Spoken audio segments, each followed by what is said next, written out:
On Wednesday, January 20, we were all inspired and encouraged as we witnessed a peaceful transition of power in Washington, D.C. Hello, I'm Connie Vandeman Jeffrey, and this is All God's People. Despite the unrest in recent weeks, the peaceful transition from one administration to another went forward in our American government this last Wednesday.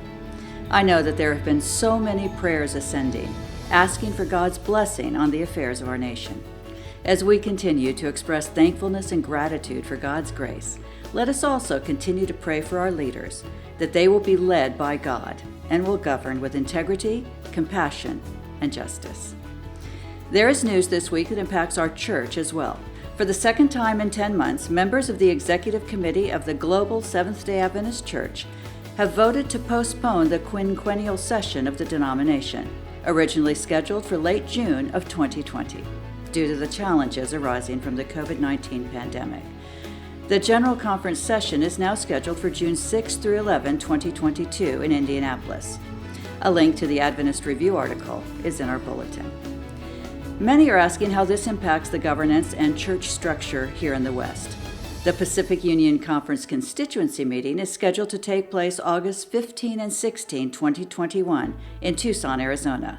More information and details about that meeting will be coming in the weeks ahead. Adventist Health serves more than 80 communities in the West Coast and Hawaii. Founded on Seventh-day Adventist heritage and values, Adventist Health provides care in hospitals, clinics, home care agencies, hospice agencies, and joint venture retirement centers in both rural and urban communities. Their compassionate and talented team of 35,000 includes associates, medical staff physicians, allied health professionals, and volunteers driven in pursuit of one mission: living God's love by inspiring health, wholeness, and hope. Their efforts in caring for COVID-19 patients, distributing vaccines, and providing for their workers have been highlighted in the media these past months. Adventist Health White Memorial, a facility that's been besieged by the COVID-19 virus and inundated with patients, is getting some help now from the California National Guard, the state, and the Army Corps of Engineers. Hospitals have been offering the very first vaccinations against COVID-19 in their communities. Just as crucial as properly storing the vaccine or administering shots is the health education that accompanies them. One of those on the front lines of health education is Dr. Ronald Reynoso, Chief Medical Officer at Adventist Health Bakersfield and Adventist Health Tehachapi Valley.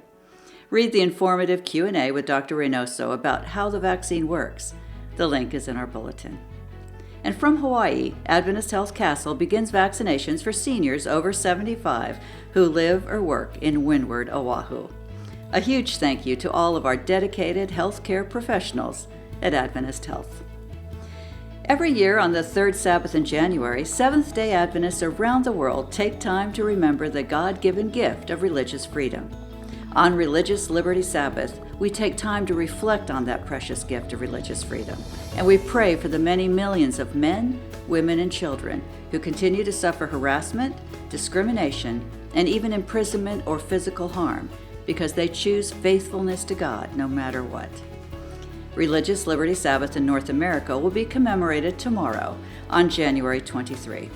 Through our prayers, we can support our brothers and sisters around the world, and we can express our support for freedom for all people, no matter what their faith. In the January Recorder, we have a special 4-page insert on religious liberty that you can download from our website. These 4 pages are a great way to share religious liberty with your family and friends. As I think of the incredible gift of religious freedom that we enjoy in this country, I'm reminded of John 8:36. So if the Son sets you free, you will be free indeed.